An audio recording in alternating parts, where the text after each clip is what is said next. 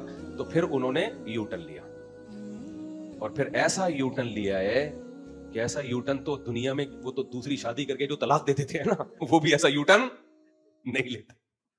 کچھ ہیں پٹے ہیں, تو پھر انہوں نے بولا کہ یہ کام ہی غلط ہے, تو ایسا یو ٹرن لیا انہوں نے. تو یہ بھی آپ تاریخیں اٹھا کے دیکھیں, ہر چیز, ہر ناکامی کے پیچھے آپ کو بردباری کی کمی نظر آئے گی اور جلد بازی کے فیصلے نظر آئیں گے. ہر ہسٹری میں ہر چیز میں آپ یہی دیکھ لو.